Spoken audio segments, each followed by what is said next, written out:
Hi, this is Bobby Brown, and welcome to another fucking podcast. You kids with your loud music and your Dan Fogelberg, your Zima, hula hoops, and Pac-Man video games, don't you see? People today have attention spans that can only be measured in nanoseconds. See, son, old legends never die. They just lose weight. Like a legend and an outerworld bum with a lot of light.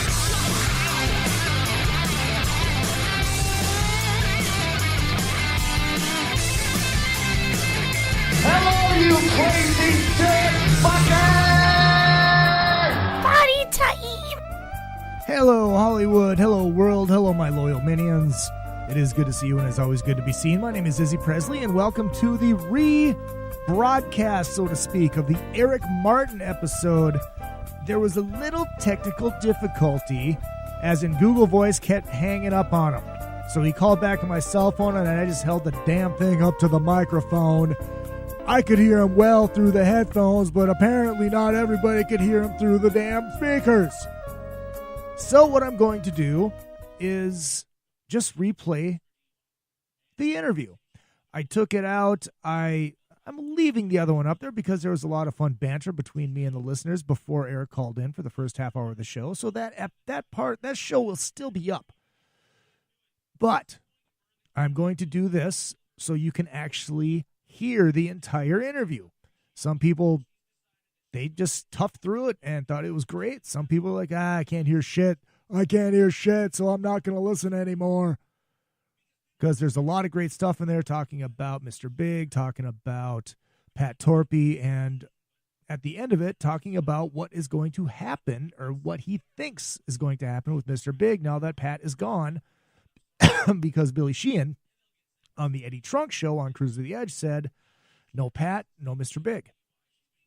So we'll see what happens with that. Before I jump into the interview, I'm not going to play any ads, played them all in the last show, but please do support the sponsors: Beater Amplification, John Palumbo Design, Rockwood Saloon, Rockstar Leatherworks, Sass Pants Design, A&P Laser Engraving Division, oh my God, Vid-Dash Decals, 80 Arcade on Facebook, which is Retro Arcade. Oh my God, Vinny Tortorich, and I think I got them all. So check all them out, and of course hit up all the social media. Real Izzy Presley on Twitter and on Instagram, and the show page, which is Another Effin' Podcast on Facebook. So without further ado, here is the entire Eric Martin interview. Hey, buddy, how are you, man? Not as excited as you are. No, I'm kidding. I'm always excited to talk to you. Welcome to Another Effin' Podcast. Thank you. What's going on? Not much, man. You weren't lying. You are jet lagged, aren't you? I'm a little shaky, a little bit. I was in Europe for about a month, and now I'm the after tour blues. Just all jet lagged and nothing to do with myself for the next month. Yeah, except talk to me. Yeah. Maybe you can, perk me up, snap some life into me. I'm gonna do Get me going. I'm gonna do my best. So you were out with Goddard. You said they were like it's kind of like Foreigner and the Nickelback of Europe. They're kind of Nickelback light, They're they have this like really heavy Nickelback kind of sound, but the lead singer, this guy Nick Mader, he comes from the same school as me, like Lou Graham, Paul Rogers, like a really great soul rock singer, got kind of a high voice, great songs. Man, I wish Americans could actually hear this band. They're really fantastic. Well, with the internet now, we should be able to.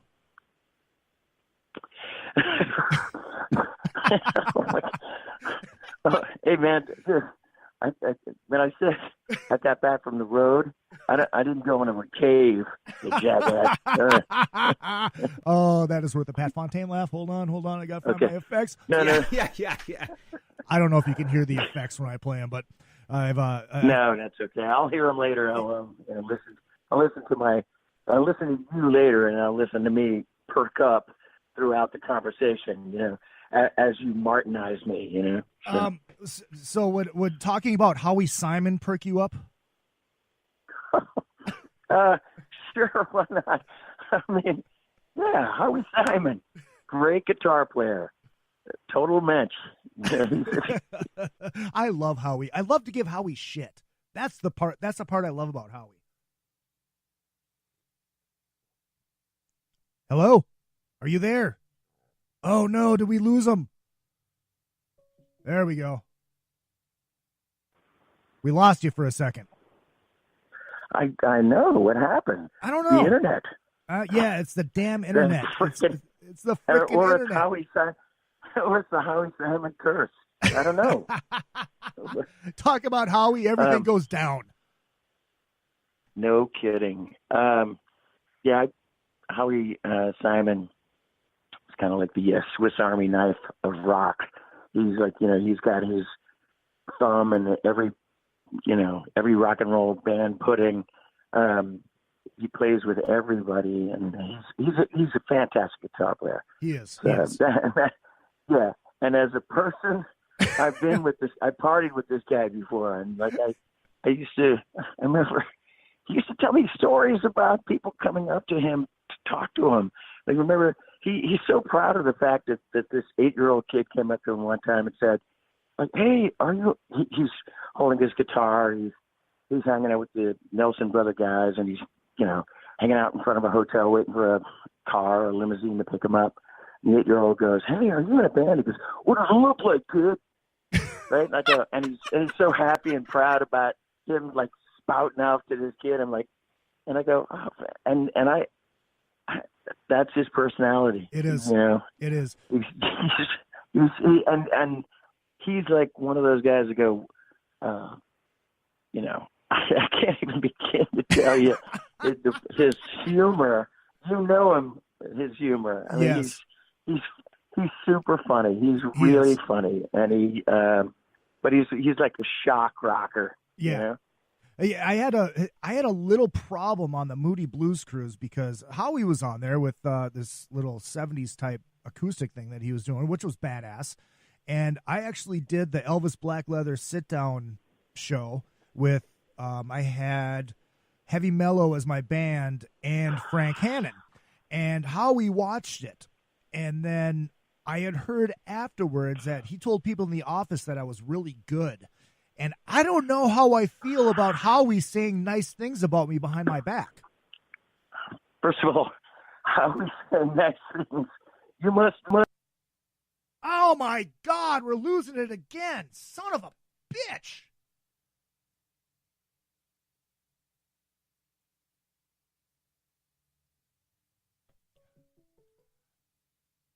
What the hell is going on? I don't know. It's something to do with this Google phone call. All right. Well, I tell you what. If that happens again, I did have a backup, and I changed my my FaceTime audio to come through this as well. So if that happens again, just call my cell phone, and we'll make it work. But anyways, yes, Howie was saying nice things about me behind my back. He was saying nice things about you. Well, for Howie to say nice things about anybody, he must have been on drugs. I don't know. Oh, yeah, that's a good point. You know, or no, he's not on drugs. That's one guy who does not take drugs, but he must have been drinking. And like, I know he can drink me under yes, the table, and that's a tough thing. Yes, he can. We should talk about Mr. Big a little bit, but I want to go back to the beginning because honestly, I don't really know the story of Mr. Big. I mean, I remember when the first record came out, Addicted to That Rush was on my quote unquote weightlifting tapes, and then I got drugged to see you guys open up for Winger, and I was like, oh my God, this is fucking amazing. How did you guys originally come together? Well, we got together by a friend of mine and a friend of Billy's and a friend of like all rock and roll guitar players, Mike Varney. Mike, you know, is this amazing, he's one of the coolest guys ever. You know, he discovered all the guitar players that I know of, like Paul Gilbert and I think Vinnie Moore, and there's Yep, see, there it goes. It's gone. It's gone. Just hopefully he's going to call the cell phone here. Google Voice. God damn it.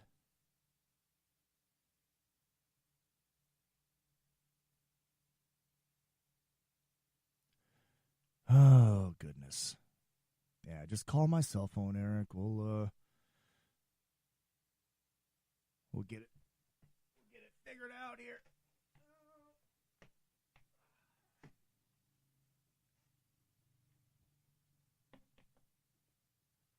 All right. Come on through.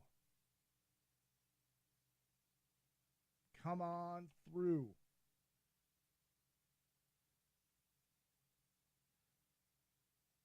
Are you there?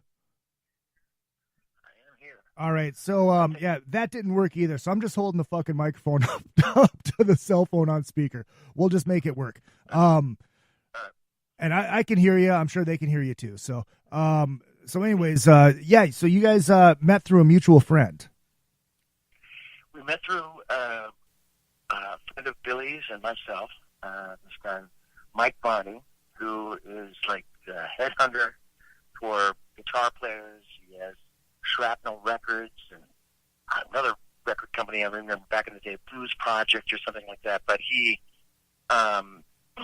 discovered all these major talents like Paul Gilbert, Vinnie Moore, Richie Kotzen, to name a few, but many guitar players. What was a guy? All kinds of guys, but I knew him back in the day. We used to be in the same circle back in the late 70s.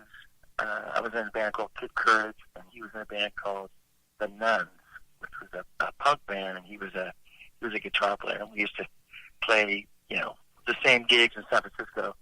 And Mike was always trying to put me in something. And Billy Sheehan had called him and said, "I'm looking for a singer for a band." And, he's just got out of Daily Rock. And he said, "I'm looking for a specific singer." And Mike goes, "I got a guy. He's kind of rock and soul, kind of very influenced by Paul Rogers." And Billy's like, "Oh, wow, man, let's check him out." And so when Mike gave me the call, he's notorious for this too. And I don't know why he does it, but he called me up and he goes, "Hey, what do you think about being in a rock band again?" Because I've been a solo artist at that time for a good 5 years. Mm-hmm. And I was on Capitol Records, and I was doing a kind of a rock and R&B thing. I had a couple girl singers and a saxophone and a really good core rock and roll band. I mean, including Paul Taylor from Winger, who was playing keyboards with me, and a few other, guys who have done some really great things. But I had just put out a solo record, and I was happy about it. But the record company, I think they were about ready to drop me anyway because of record sales, something to that effect. And he goes, "What do you think about getting in a band with Billy Sheehan? Do you know who that is?" And I'm like, "Not really. I've seen that Yankee Rose video, and that guy's pretty colorful." Yep. And he's a great bass player. But yeah, this guy's looking for a band. Yeah, not sure. Why not? And he goes, and Mike was notorious for putting people on the other, like a party line. And so he goes, "Yeah, Billy's on the other line right now." "Hey, how you doing, kid?" I can't do a Buffalo accent, but like, "Hey, how you doing?" "Good." I have an idea of putting a band together. And at the time, we had Greg Bissonette and Steve Stevens. Oh, wow. And yeah, that sounds pretty cool, And I go, "Yeah, sure, let's do something." And so by the time, a couple weeks later, I'd written some stuff for kind of more edgier rock and roll. And I went to L.A., and then he goes, yeah, that Greg this and that thing fell through, and Steve Stevens is going to go back and do some stuff with Billy Idol, and so it's just you and I. So we wrote some songs, and I had some songs, and we made a demo. And I think I'd written a song called Big Love, which had nothing to do with Mr. Big. It was just, and it even didn't have anything to do with the name or anything. It was just Big Love. And I wrote this other song called Rock and Roll Over, songs that ended up, eventually ended up on the first album.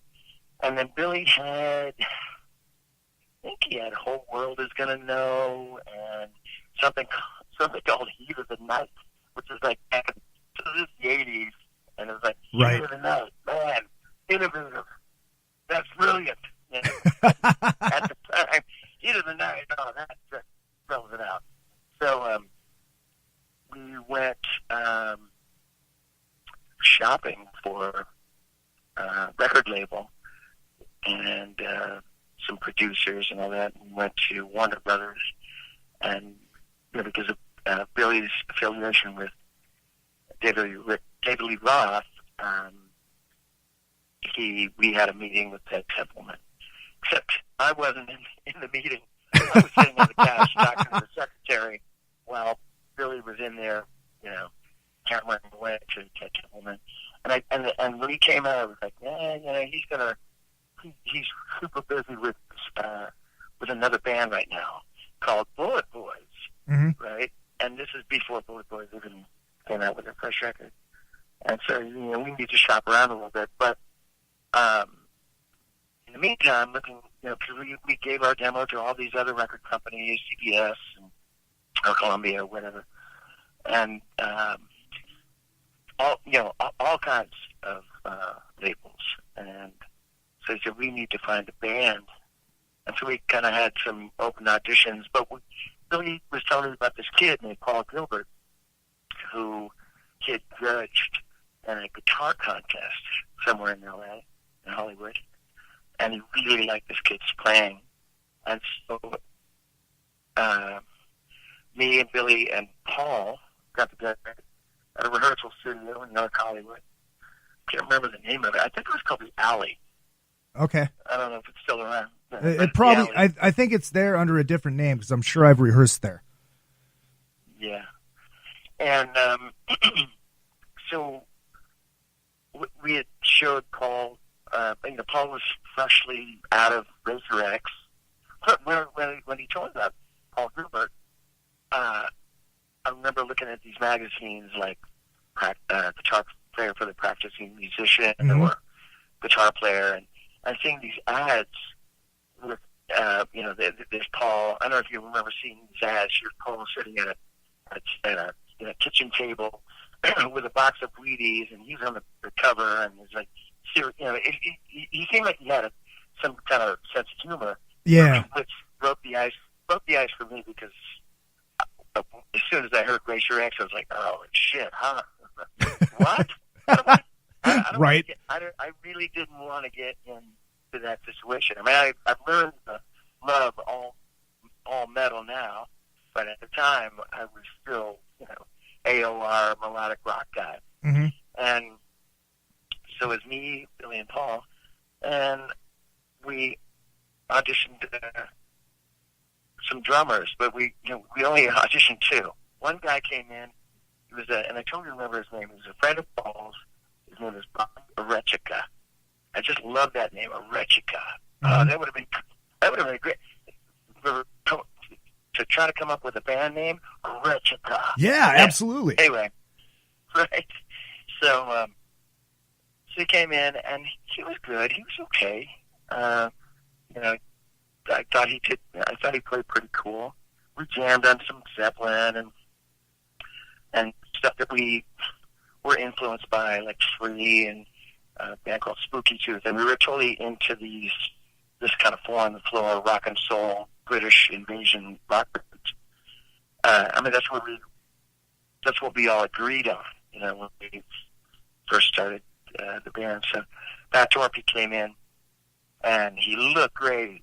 All-American boy. I mean, good-looking guy. Came in, set up this beautiful set of drums, and he I mean, can't think of a cooler adjective than magic happened. He got the job immediately. He could sing. He was so prolific on the drums and so detailed. I mean, like later on, he used to say in his instructional videos that when he played these hi-hat things called ghost notes, and it was just like so cool and detailed. Mm-hmm. Not like Neil Peart detail, but like a good, solid rock and roll drummer with some added spice, you know. Mm-hmm. So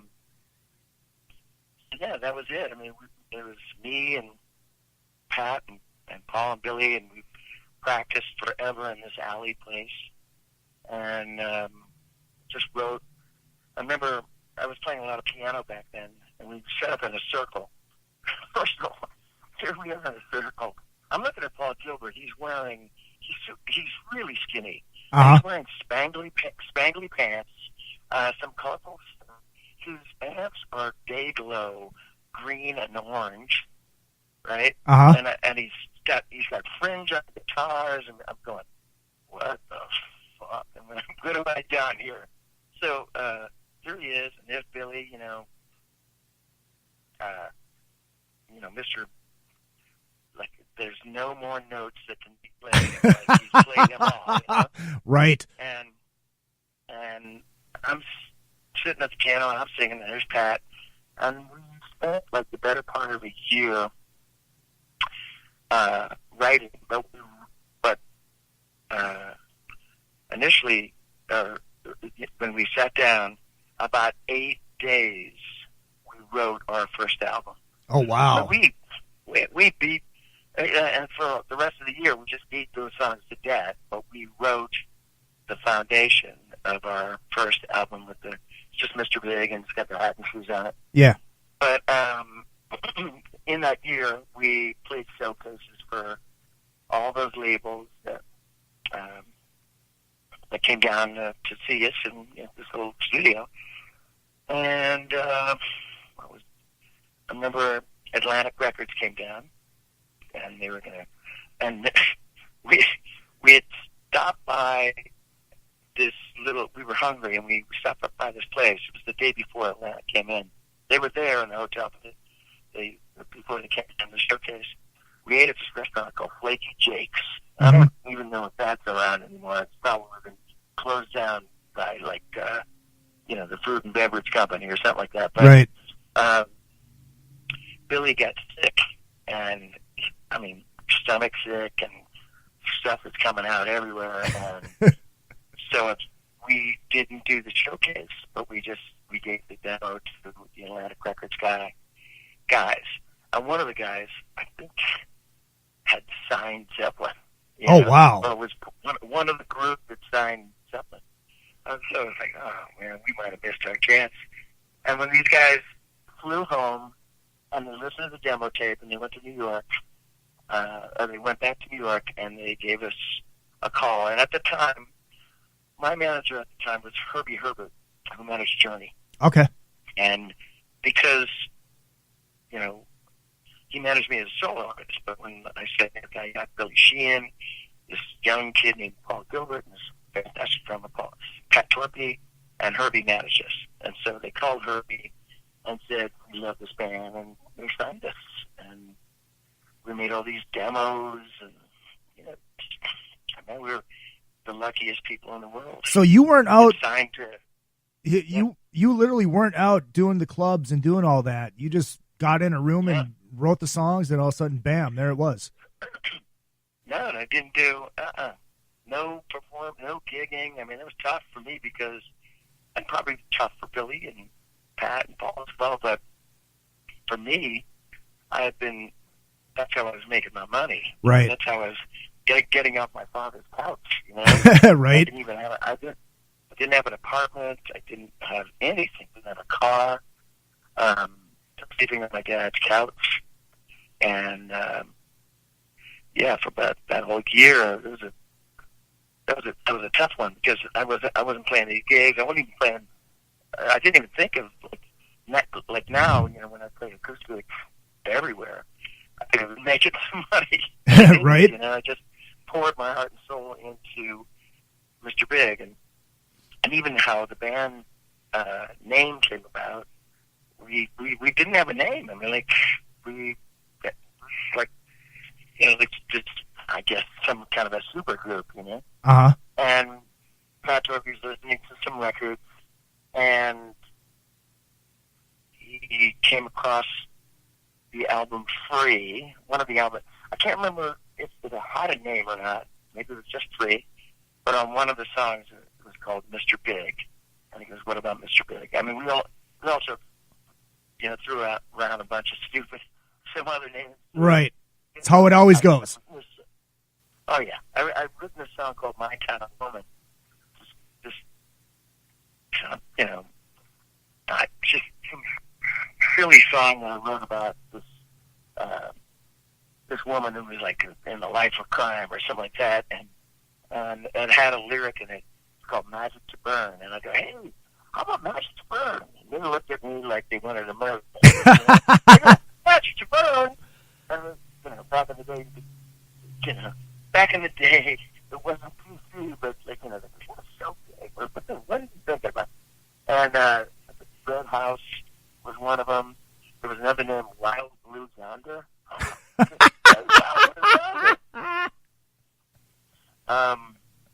Paul denies this vehemently, but I know he came up with this. I mean, even if he didn't, it was one of the names that's on around. Mars needs women. I was like, man, that was shot down in like an hour and a half. It was, but, you know, very sci-fi movie kind of vibe. And then when Pat came up with Mr. Big, we go, fine, whatever, you know. Looks good on a T-shirt.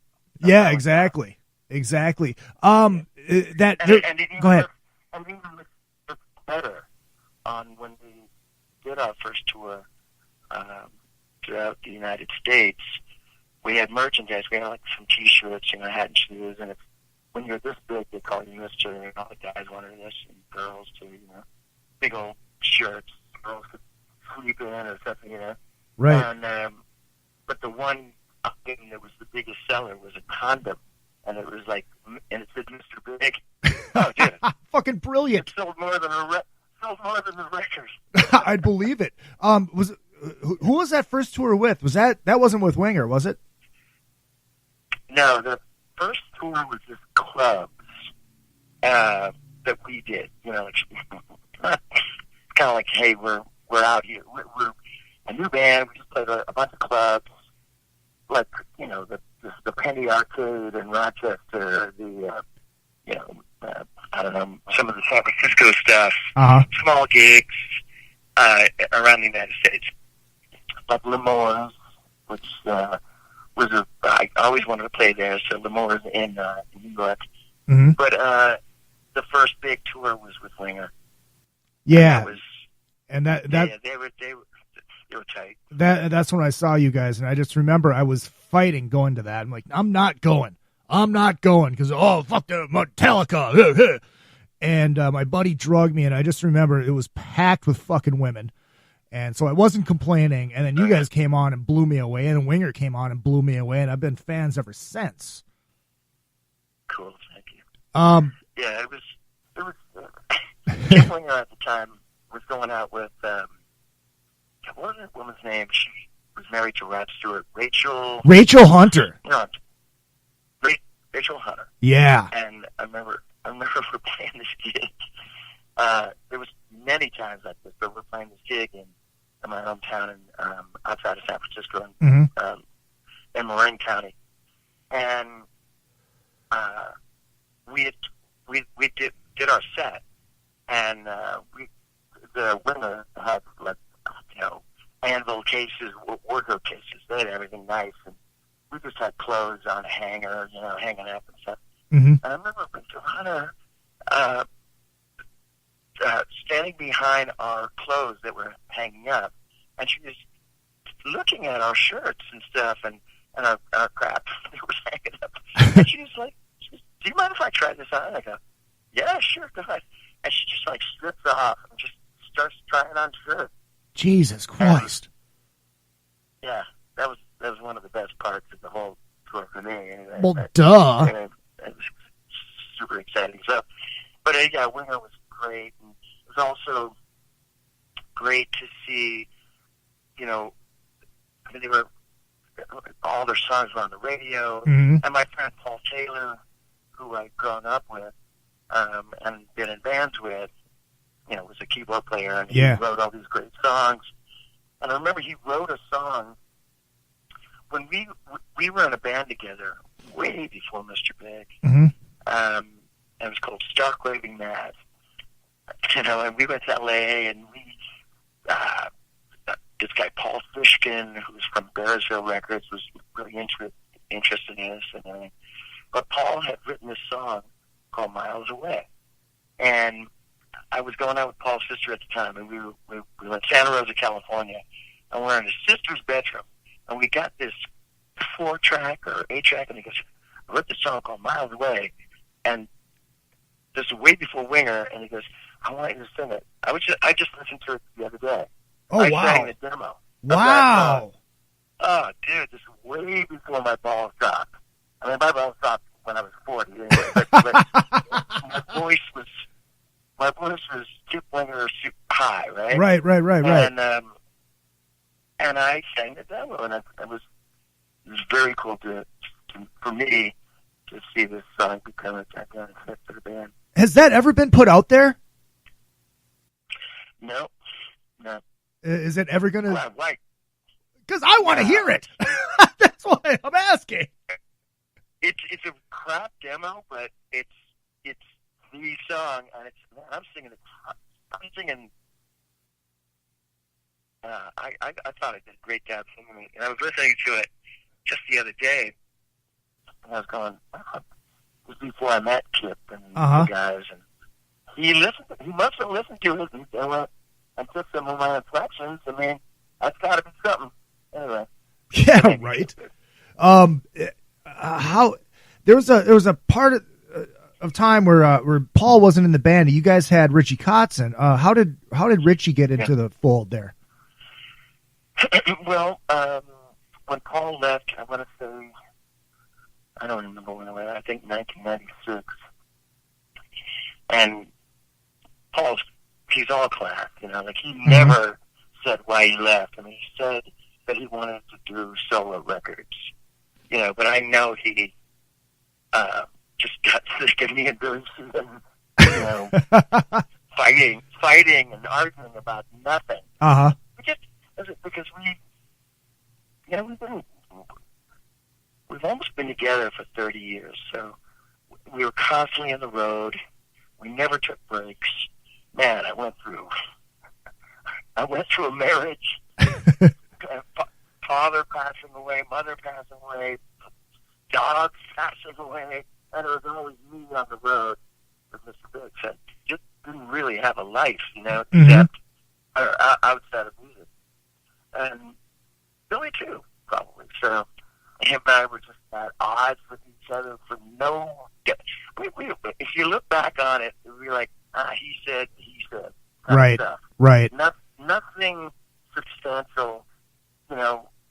As we realize now, we just go, you know, it was, you know, a little love for that guy. We had a brotherhood that just got sidetracked. Right. We were just together for too long. Anyway, Paul probably got sick of it, so Paul split. And then let's see. I remember going to the BAMmies, BAM magazine, Bay Area Music Award magazine. It's also in LA as well. We went to like some award show, me and Mike Vonnie, and this 17-year-old kid is in there, and he's like, "That's Richie Kotzen." He goes, "Yeah, this kid's great." And playing his demo, and I swear to God, he had a demo that he did, Fire and Water. Yep. You know, free. And I'm like, you know, I didn't think I had to look over my shoulder, but this kid was really good. Yeah. Oh, he played phenomenal guitar. Mm-hmm. And for years, and even to this day, the guy's a superstar. He's a star, you know? Yeah. And so what happened? I was playing, the band kind of split up for a little while. Mm-hmm. When Paul left, we kind of panicked, and we didn't know what we were going to do, so we didn't do anything. We just kind of took a hiatus. And I was playing this club called Fourth Street Tavern in Marin County. I'm playing this gig, and a homeless guy walks in, jagged, janky looking, all jagged teeth, and he's like, "Hey man," with a southern accent. "Hey man, I just want to, yeah, you're really good." And I felt super bad for him, but he was kind of in the middle of the show. Right. So I took a little break. I took a break, walked him outside, and was reaching into my pocket for $5 or $10 or whatever to give this guy, not just sue him away, but just to kind of keep him at bay so I could finish my finish the show. Yeah. You know? Yeah. And I looked at his eyes, and I go, and Richie Kotzen had some steel blue. He had not cold eyes, but he had some eyes, you know. And I'm like, right. Kotzen, what are you doing? And he takes his fake teeth out. Oh, goes, Jesus "Hey, Christ. What's going on?" I was just fucking with you. I'm just messing with you. And I go, what happened to Poison and all that? He goes, "Oh, you didn't see this? No, I didn't." And so we chatted away, and I go, "God, Rich, man, we're looking for a guitar player, man. It'd be great to have you be involved." And he said, yeah, he had gotten a phone call from Billy as well. And so, I don't know, bada bing, bada bing, bada boom, bada bing, whatever it is. He got in the band. We did that, an album called Get Over It, Mm-hmm.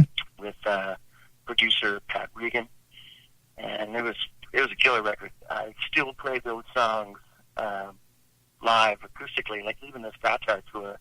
I played the majority.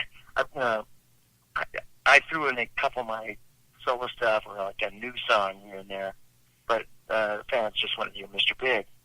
Right. And I go, well, I didn't want to do a complete tribute to the band. Right. Kind of looked upon this. Get Over It's kind of an obscure record. Didn't have any. Super Fantastic was a hit. Japan. That's one of the songs, but I love the songs on the record. There was a song called "Dancing with My Devils" that Richie and I wrote. And I played. I closed the guitar. My portion of the set. With Right. that song. I really love that record. Anyway, Richie, I loved having the guy, and people were like, "Oh, well, he's a singer and you're a singer." Like, I shared it. I go, man, we could have like a Righteous Brothers kind of vibe where you sing a couple songs and I'll sing a couple songs. And it didn't work out that way. We did duets, you know. Uh-huh. We had a song called, he wrote called Shine that we both sing in. A song called Suffocation is on that record that we both sing. And then we did another album called Actual Size, which was more kind of an AOR melodic record that had that sunset. And it was great while it lasted, but then another kind of breakup happened, Mm-hmm. and then about 6-7 years later, we got back together and with Paul Gilbert, and we've been going ever since, And then 2009 to now. Yeah, and before we get into a celebration of Pat's life that's going to be happening here in Agora Hills, I do have a couple audience questions. Tom wants to know about playing with PJ and Steve from Trickster, and if you guys are gonna do anything else. Well, I met Pete Lauren years ago. He had written something in Hit Parader magazine about how when he warms up before the show, he doesn't do any, teacher vocal lesson kind of thing. Mm-hmm. He warms up to Eric Martin and Addicted at Rush. Right? Wow. So that Yeah, nobody even to this day has actually said that they warm up to my voice, you know. So Right. I had to meet this crowd. So they were opening to Poison. no, that's everything's so ancestral. It's funny. Right. In the 80s and 90s rock and roll business, as you know. But no, they were opening to Warrant. That's right. Okay. So I met Pete, and I met PJ and Steve and Gus, and we struck a friendship that has lasted, you know, from the 80s to now. And so Gus wasn't doing anything, and I called up PJ and Steve and said, hey, you know, some kind of a money-making scheme and also a fun thing to do. So I brought them to Japan with me as a backup band, or not a backup band, maybe just kind of a band. And I called it the USA Propagate. Okay. Which is, I took it from a Clash tune. I can't remember what song, but it's like, USA Propagate. It was some kind of a lyric in that. So USA Propagate, it was me and PJ and Steve, and we had this great drummer with us. And we played about a week's worth of shows in Japan, and it was a lot of fun, successful, and we started to play a couple festivals around the United States last year, and we've been doing it. I mean, I think we played like 4 shows in January when I got off the road.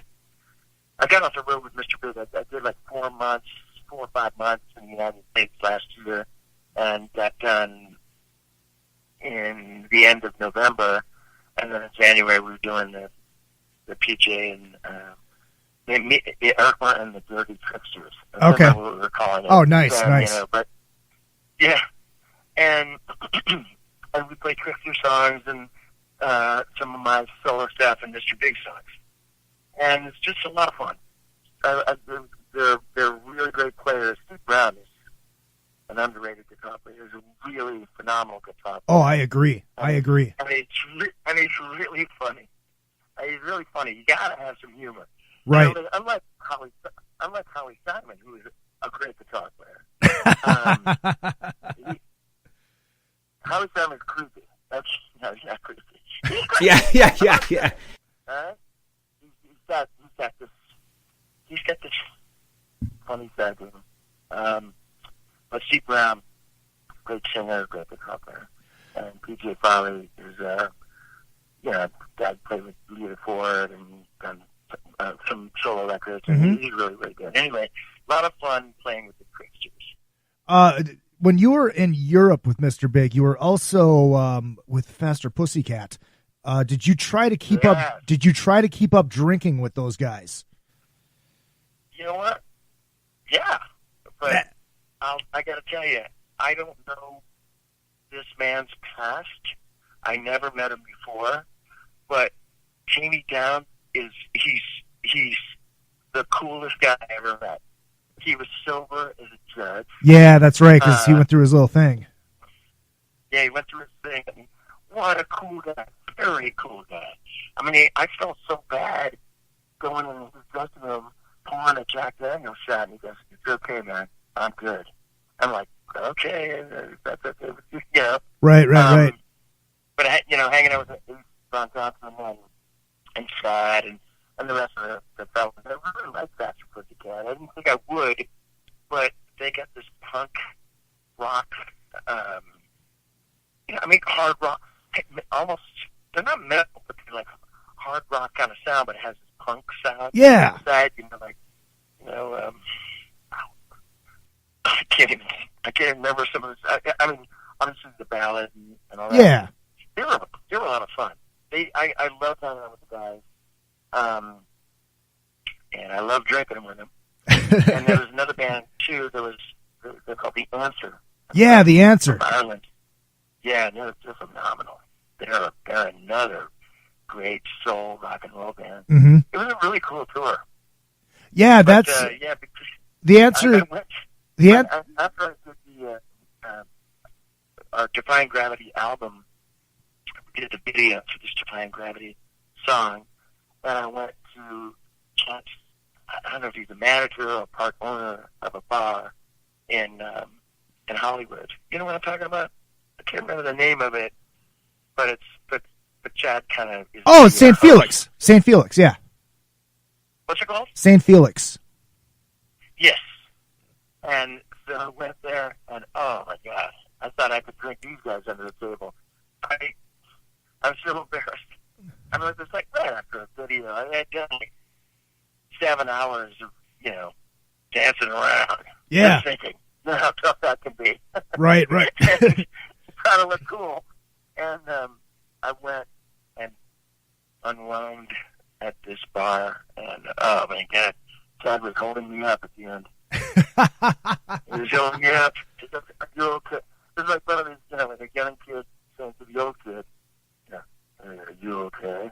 I go, "No, get me back to my hotel. I can't." Yeah. Yeah, I think I remember Ace. You were sometime when you were in town, and you ended up drinking with Ace at the Rainbow, and he was all hungover the next day. He's like, "It's all Eric Martin's fault." Oh, dude, there's something about the kid I really, really liked.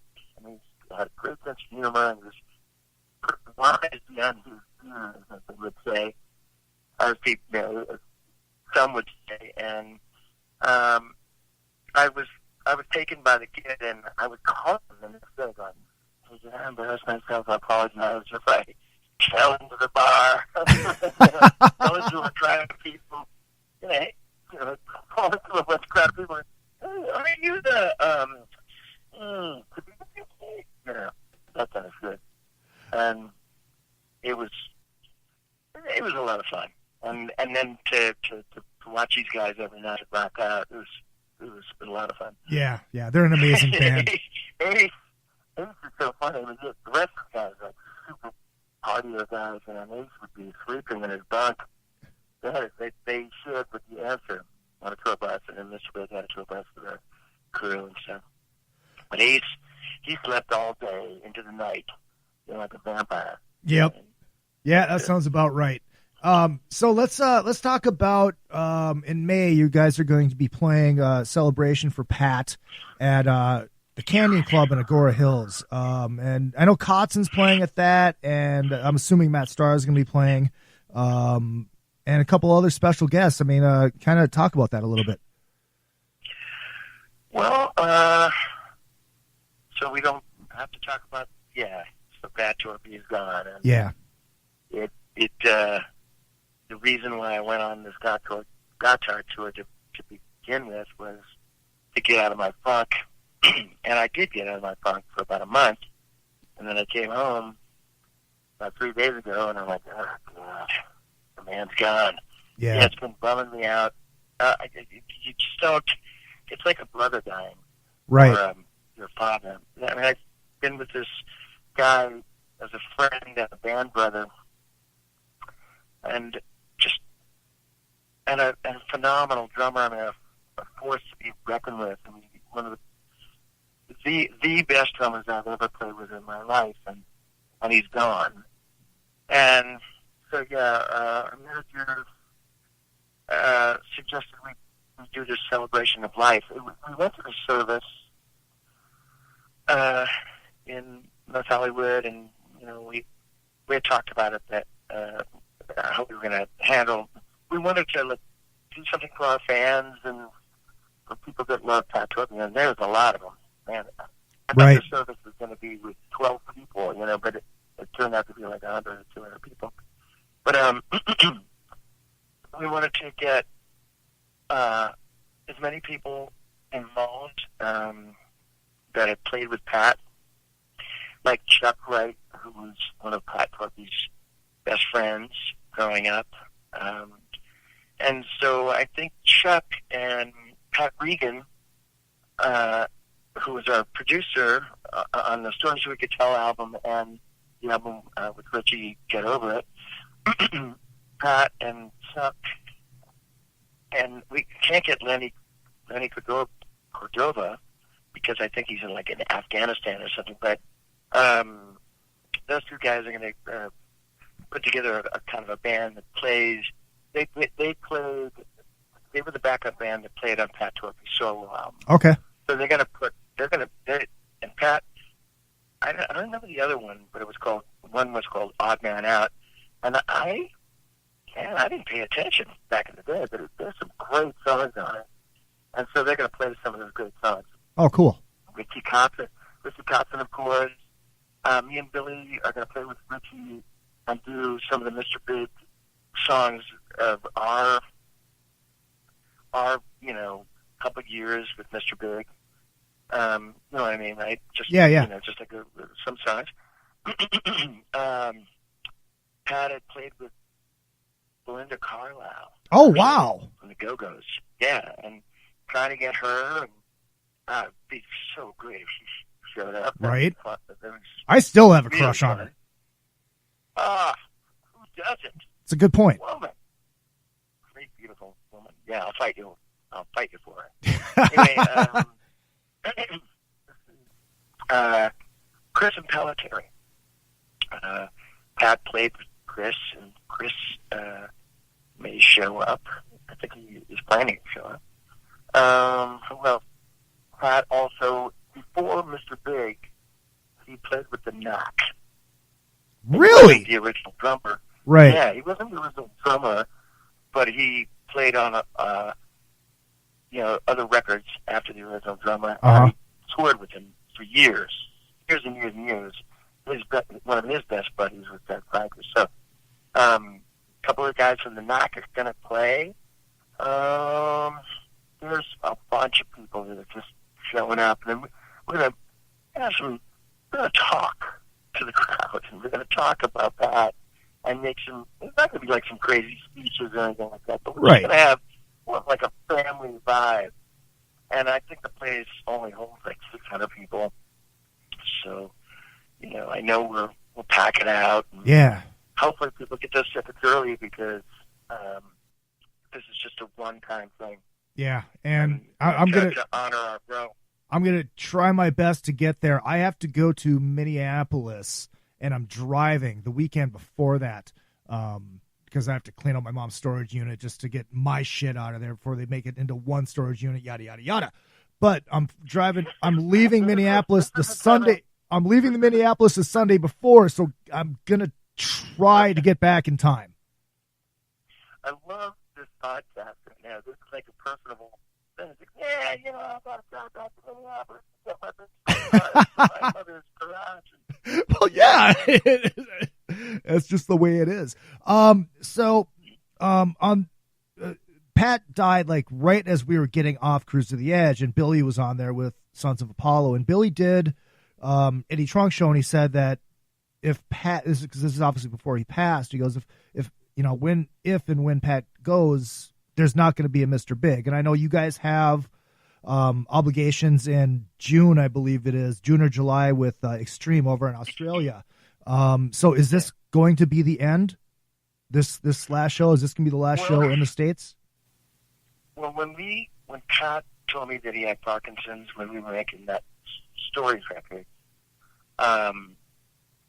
and we finished the record, and he was in his,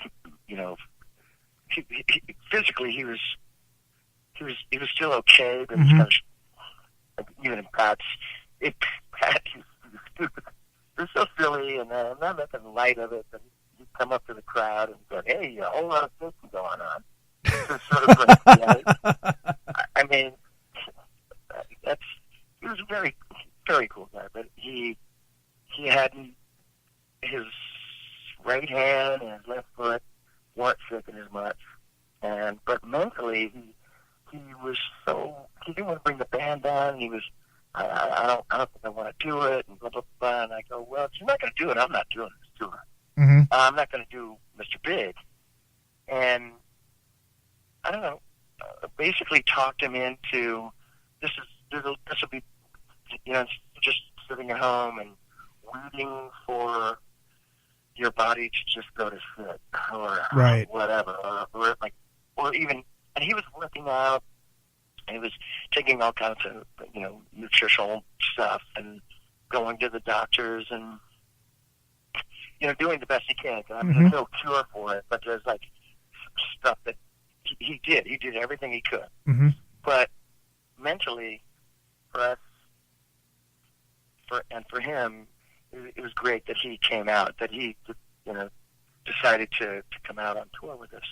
And at the time, he was playing maybe 10 or 11 songs, and we got Matt Starr to play drums. Mm-hmm. And then we also had a side, we call it a cocktail kit. It was like a really tiny bass, snare drum and a cymbal and a hi-hat for Pat to play on the side. And Pat was, first of all, besides me, he was a great singer. Yeah. And he was needed with the harmony side, and which was really important for our band. So yeah, we did that tour, and then that was a What If tour. Like the What If tour. Actually, I want to tell you this. Yeah, please do. Idea, but on the What If tour, he was starting to feel those kind of shakes, and we didn't know he had Parkinson's or anything, but on the stories we could tell to him,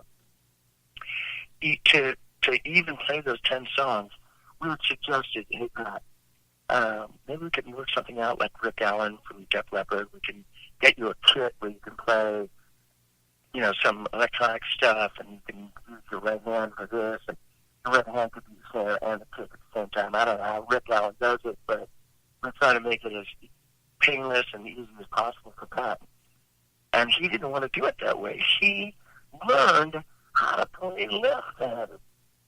I mean, the strongest man alive. He learned how to play. I don't know, he played with his right hand and was still shaking. Wow.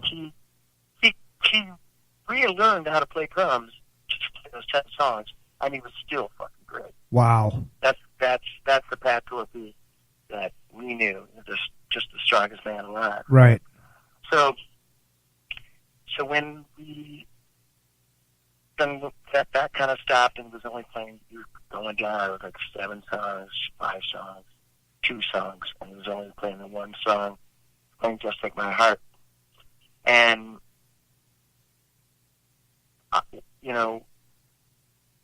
when I said in like a magazine that if he bows out, I'm going to bow out. And I still feel that way. I was like, we are contracted to play. We've already had these summer festivals, and we already had the Extreme and the Australian thing. Mm-hmm. And so we're doing it. And I don't know how we're going to do it. It's going to be completely different. Right. I love Matt. I know. I like what he does. He's a great drummer. But like nobody can touch Pat Torpey, and nobody can sing like Pat Torpey. Him and I were like, when Richie left, Pat and I were back to being the real Righteous Brothers. So I don't know. I mean, not to take away anything from Billy and Paul, man. We're still singers and good harmonies and stuff. But man, Pat, he is a distinctive part of our sound. So I don't know if that's the right word. Anyway, I'm completely sidetracked. What am I going to do after this? I don't know. I mean, we got some offers on the table to do like some kind of a 30th anniversary thing. Mm-hmm. And if it comes to play, I have no idea. Okay. I mean, nobody's doing it for the money. Right. I'm not saying nobody. We're not bragging here, but we did make some money over the years. Yeah. We did. Even though one of my ex-wives is offered to be with you, Rex. I'm just saying. We're set and we're good. I'm still playing these acoustic tours, which is I'm on the endless Mama Needs a New Pair of Shoes tour. Right. Yeah. Yeah, you're on the Izzy Needs a New Pair of Rent podcast. I have kids. I didn't have kids before. Now I have like 13-year-old kids, and everybody's going, what about their college? I'm like, back to Europe. I again. But I don't know. I mean, mentally, physically, right now, I have no clue. Okay. I don't want to. Right. It would have to be. It would have to be really special, and it would have to be honoring Pat. You know? Right. But it wouldn't be that long, and I think that might be it. So. All right. There you have it. I would love to have. It's just it might be time to just bow out because without Pat, it's just my spirit has been crushed. Anyway, you didn't want to end the podcast that way. Let's go back to something else. Oh yeah, did I say Howie Simon is creepy? I can't think of a better way to end it than. I don't mean. I don't think that. Yeah, I don't even think you have to expand on that. We can just end it with Howie Simon is creepy. He's creepy and funny at the same time. Absolutely, we love Howie. And kids. Yes. If you go to see Howie Simon, you're going to see an incredible show. Just don't talk to him because he'll bite your head off. There you go. The Eric Martin interview in its full entirety. Hopefully you can hear it a lot gooder. I know the audio quality is not the best, but you can make it out a lot better than you could before. And, well, as you can tell by the explosions of my voice, I just cranked the whole damn thing up. So there it is. It is what it is. Enjoy. We'll see you next week. I do love you all.